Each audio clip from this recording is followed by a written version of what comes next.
배춧잎 투표지. 사전투표용지는 투표소에서 프린터로 출력되는데요. 총선에선 지역구 투표용지가 출력된 후 녹색의 비례대표 투표용지가 출력되는데 이 두 장의 투표지 인쇄 내용이 겹쳐 찍힌 투표지를 배춧잎 투표지라고 부릅니다. 바로 이런 겁니다.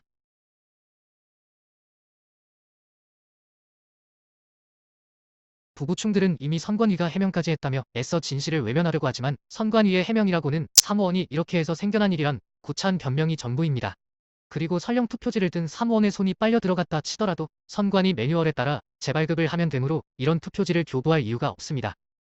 또한 비례대표 투표용지의 녹색은 노랑과 파랑이 합쳐져 만들어지는 색깔입니다. 그런데 노랑과 파랑이 따로 찍혀 있다는 것은 노랑과 파랑을 각각 따로 찍었다는 의미지요. 이런 동작으로는 결코 일어날 수 없는 현상입니다. 그리고 여러 차례 인쇄된 글자나 청인, 위아래의 순서가 바뀌어 인쇄된 정당명 등은 이 투표지가 프린터에서 나온 게 아님을 보여줍니다.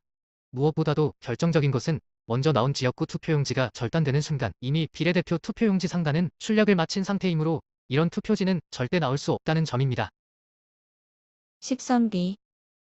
각기 다른 투표소에서 출력된 사전투표용지들이 동일한 위치에 동일한 인쇄 분량을 나타낸다면 단순한 우연으로 볼 수 없습니다. 더군다나 그런 투표지들이 연달아 모여 있다면 더더욱 그렇습니다. 이들 투표소에서 출력됐어야 했을 10장의 투표지에 동일한 위치에 동일한 인쇄 분량이 있고 게다가 10장이 연속으로 나왔습니다. 선뿐만이 아니라 이런 작은 분량도 동일 위치에 동일한 형태로 나타납니다.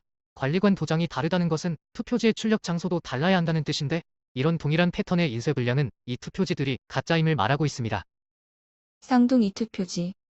방금 본 10선비와 유사합니다. 이 두 장의 투표지 역시 출생지는 다르지만 동일한 위치에 동일한 두 개의 반점을 갖고 태어났습니다. 참고로 이런 얼룩은 사전 투표지를 출력하는 잉크젯 프린터에서는 생길 수 없고 토너를 사용하는 레이저 프린터에서 나타나는 불량 형태입니다. 자석 투표지.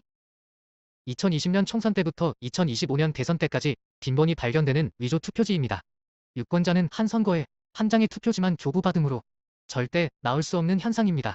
정전기 때문에 붙었다는 선관위의 해명은 잠시 후에 보여드릴 형상 기억 종이와 더불어 블랙 코미디의 압권입니다. 여백이상 투표지. 한쪽이 잘린 투표지 가능할까요? 사전투표용지 발급에는 오래전부터 일본 앱손의 라벨 출력용 잉크젯 프린터가 사용되어 왔습니다. 이 프린터에는 용지의 좌우를 견고하게 잡아주는 가이드가 있고 잠금 장치도 있습니다. 모든 투표용지의 폭은 일률적으로 100mm이므로 선관위의 교육용 동영상을 보면 만일을 대비하여 잠금 장치를 아예 접착제로 고정시켜 놓은 상태로 사용하고 있음을 알 수 있습니다. 이런 프린터에서 이런 투표용지가 출력됐다고 주장하는 선관위를 앱손은 당장 고소해야 합니다. 신권 투표지. 대부분의 사람이 접어서 넣은 투표지는 개표장에서 다시 여러 사람의 손을 거칩니다. 그런데 갓 발행된 신권 집회처럼 빳빳한 투표지는 누가 넣은 걸까요? 선관위 말대로 형상을 기억하는 종이라면 이 접힌 투표지들은 또 뭘까요? 선관위는 관내 사전 투표지의 경우 해송용 봉투에 넣기 때문에 접지 않는 경우가 많다고 기만했지만 봉투보다 더 긴 투표용지를 어떻게 접지 않고 봉투에 넣을 수 있을까요?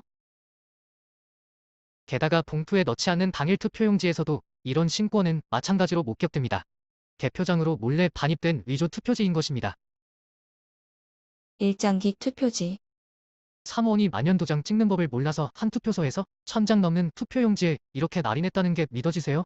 선거 무효 소송에서 소환된 당시 사무원은 이런 투표지를 본 적도 이런 투표지에 도장을 찍은 적도 없다고 증언했습니다. 사라진 투표지 20장. 투표록에는 특기사항이 기재됩니다.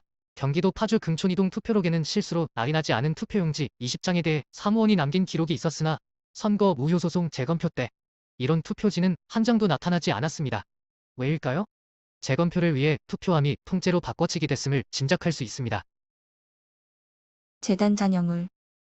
매끈한 롤 용지에서 프린터로 출력되는 사전투표지에 재단 시 발생하는 이물이 붙어있는 투표지입니다.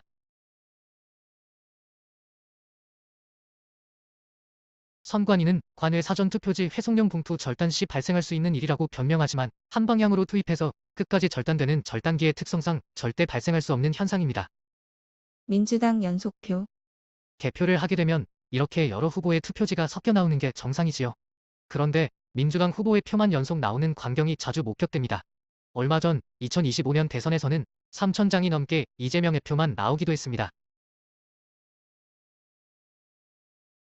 선관위 매뉴얼에는 투표지를 개표기에 다시 투입하면 중복으로 카운팅되므로 그렇게 하지 말라는 빨간색 경고문구까지 있습니다. 그럼 대체 이런 표들의 정체는 뭘까요? 진보 성향인 유권자들은 당일 투표보다는 사전 투표를 선호하는 경향이 있기 때문에 사전 투표와 당일 투표 간의 괴리가 발생하는 건 이상한 일이 아니라는 게 부부층들의 일관된 주장이지요. 2024년 총선 주요 정당의 비례대표 선거 사전 투표와 당일 투표의 득표율 비교표입니다. 사전 투표 득표가 당일 투표 득표보다 많은 정당은 이 세 개 정당뿐이었습니다. 물론 셋 다 진보 정당이지요. 그런데 역시 진보인 심상정의 녹색 정의당과 이낙연의 새로운 미래의 경우 다른 보수 정당과 마찬가지로 당일 투표 득표가 더 많습니다. 진보 유권자 중에도 민주당 지지자 및 조국과 송영길 지지자는 사전 투표를 선호하는 반면 심상정과 이낙연 지지자는 당일 투표를 선호하는 걸까요? 이 둘은 부정선거 세력에게 버림을 받았기 때문에 조작의 혜택을 입지 못한 겁니다. 심상정의 경우 2022년 대선 때 단일화를 거부해 이재명에게 패배를 안긴 괘씸죄에 걸려 버림을 받은 게 아닌가 추측됩니다. 진보로는 더 이상 생존하기 힘들다는 사실을 깨달은 이낙연 역시 얼마 전 대선에서 김불복을 지지한 바 있지요. 어쨌든 이 둘의 몰락 덕분에 좌파의 사전투표 관련 주장이 기만이었음이 재입증됐습니다. 미국에서 열린 부정선거 기자회견장에서 이재명을 인간살인범이라고 저격한 모스탄 대사에 대해 왜 이재명은 꿀먹은 벙어리일까요? 사기선거는 팩트입니다. 언론에서 다루지 않는 오늘도 사기선거를 외치는 행렬이 끊이지 않습니다. 늦었지만 지금이라도 동참하세요.